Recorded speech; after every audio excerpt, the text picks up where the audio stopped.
Let me ask everybody on here, when have you ever noticed a piece of candy bar that you could... Can someone tell me what a normal amount of money for a 23-year-old in their savings account should be?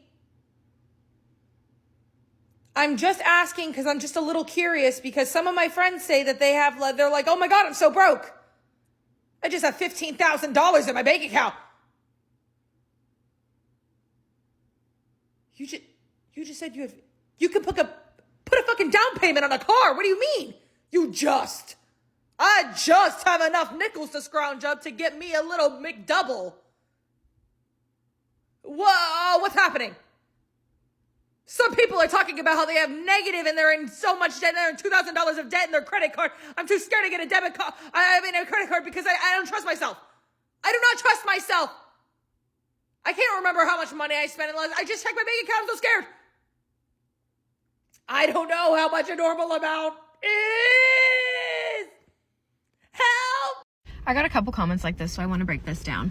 Why is it bad for the economy if middle-class people can afford basic needs, like a car, a house, a bed, the things that people bought with their stimulus money, right? We know what people bought with their stimulus money. They paid off debt and they bought necessities for their lives and their homes. If that causes inflation, then the system we have is broken and unethical. However, that doesn't cause inflation. What causes inflation was the PPP loans that never got paid back. That wealthy people and businesses got to take out a bunch of money and just line their own pockets, essentially. Then you have the price gouging corporations that are continuing to make inflation high, on top of allowing these companies to rake in record profits. The working class and the middle class are never to blame for our financial problems. There is way too much money concentrated at the top for our small monetary choices to be making this big of a difference. If the system can't handle people having cars and homes and medicine and basic necessities, then the system needs to go. I don't think a system can justify somebody working full time and then they don't get paid enough money to even survive. I think that system has failed to prove itself as being the best system. I want to reward the hard work. And my point is, I feel like the hard work is not being rewarded right now. Bring back $900 rent. I keep telling y'all we all need to go on a rent strike. Every state all together at the same time. That's the only way they'll stop increasing rent.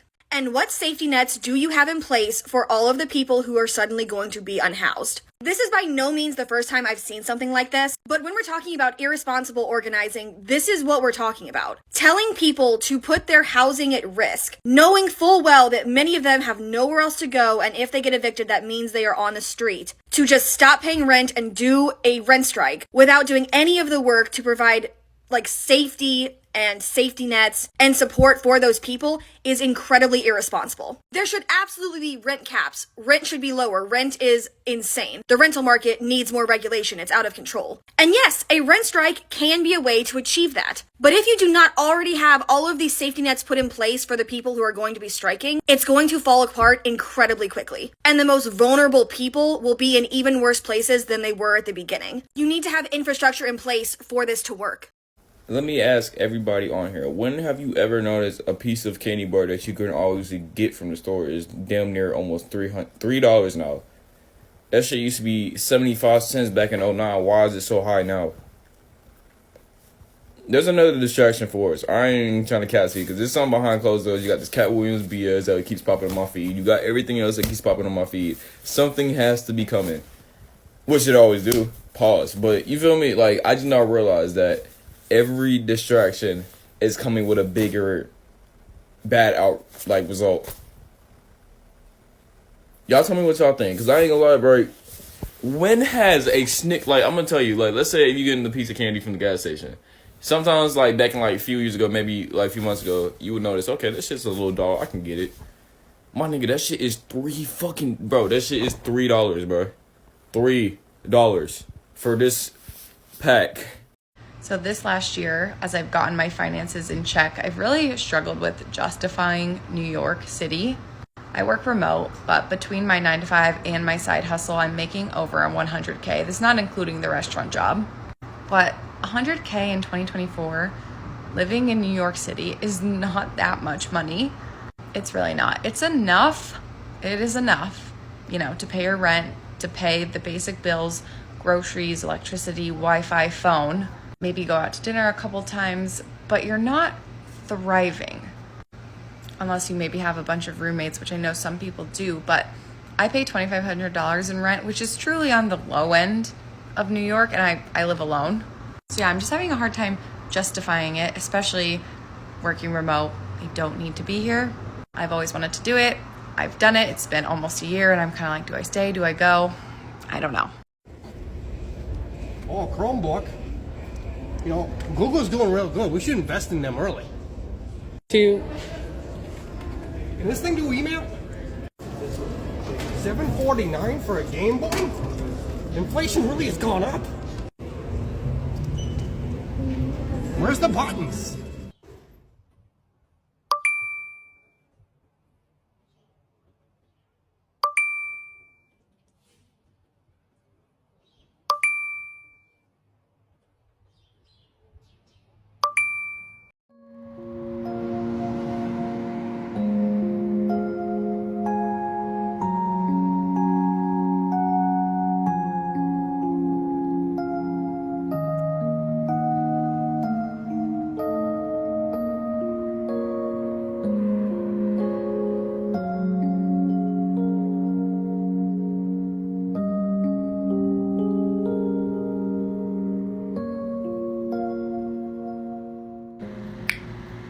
What's up, TikTok? It's your girl, Kendra, 24K.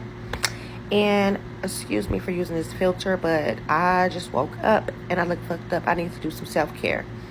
Anyways, I just wanted to get on here and vent a little bit about the fact that I have been job hunting for over 6 months. I've been on countless interviews. I've been on in-person interviews. I've been on Zoom interviews. I've been on phone interviews. I've been on second interviews. I've even shadowed. And I'm like, okay, well, you know what I'm saying? First of all, throughout the 6 months, I just really didn't understand what was going on. Then it's getting closer and closer to the new year. So I'm like, maybe, you know, around the holidays, people not hiring. But I can't be the only one going through this. And then I'm talking about, I've even had to be like, okay, well, this is not really within the pay rate that I'm used to. But fuck it, I need a job. So I'm like, I'm willing to, you know what I'm saying, accept lower pay. I'm like, I'm willing to do jobs that I know for a fact that I'm overqualified for. And all of these places is hiring. All of these places just say they're hiring. I'm constantly seeing ads. I'm constantly getting prompted to apply here and apply there. And nothing. I even went to a temp agency. And you know, if I'm lying, I'm flying. They told me that I need to be on the job. I need to have worked for 6 months in order for them to put me somewhere. I said, so I need to have a job to get a job, and the temp one at that. According to a paper from the Brookings Institution, certain sectors like finance and economics could see a surge in demand in 2024. These sectors play a crucial role in combating inflation, and the fight against inflation might require a high unemployment rate. This trend could potentially reverse the job market imbalance seen during the pandemic. Not all sectors are expected to prosper in 2024. The same paper predicts layoffs over the next 2 years, which could mean a struggle for job markets that are more susceptible to inflationary pressures. Industries like retail and hospitality, which are highly sensitive to price hikes, might face a challenging period. In 2024, do you ever stop to think about the fact that we are being preyed upon by a parasitic corporate class that keeps raising the prices arbitrarily on goods we need to buy, like eggs and bread? In fact, everything on our grocery list, past the point of inflation, as we keep learning from juries and court documents and bombshell reports and earnings calls by CEOs to their shareholders where they declare record profits. Meanwhile, these same corporations, despite said record profits, don't have the money to raise their employees' paychecks and in fact need to lay off dozens, hundreds, thousands of employees because there is no steep cheaper business cost than human life. So the wealth gap keeps climbing as fewer and fewer people are able to maintain savings accounts, and we're all asked by politicians to anticipate retiring at the age of 70, 75, 80, as the middle class entirely evaporates, and we anticipate in the next few years the emergence of the world's first trillionaire. All the while, 2024's inflation is claiming more victims in American retail. Giants like Macy's and Sears are just the latest to fall. Born from ongoing high inflation, major chains are shutting down. Sears, once a retail titan, is down to 12 stores from 700. Macy's is closing 5 stores, impacting over 2,000 workers. The root cause? Economic policies since 2021. Under Biden's administration, we've seen record inflation, spiraling consumer costs, and a national debt that's broken records. Businesses large and small are struggling. Thousands of jobs are lost, and Americans are feeling the pinch. It's clear, inflation is not just numbers, it's a reality hitting hard across the nation. Let me tell you something, and let me tell you something right now. The new inflation report is out, and they're trying to spin it all different ways, but I want you to know no one cares. Nobody. Nobody cares about your opinion, CNBC or anybody else, on inflation because people are feeling it. People in a lot of circumstances are desperate at this point. A lot of people are barely holding on. A lot of people can't make their house payment. They can't make their car payment. They're deciding whether they're going to be able to buy food or not. Prices keep going up. We got a little break because of energy costs, but now energy costs are starting to go back up. So I can tell you right now what people on the street are saying. They're feeling really, really, really poor. But you know who's feeling really, really rich? The rich keep getting richer and obscenely richer. And we see it on the news. Elon Musk is literally talking about, hey, Tesla, you got to give me $80 billion or I won't be happy. I have a question for you. How much longer do you think people are going to take this nonsense? How much longer do you think people are going to toil at 2 and 3 jobs just to get by?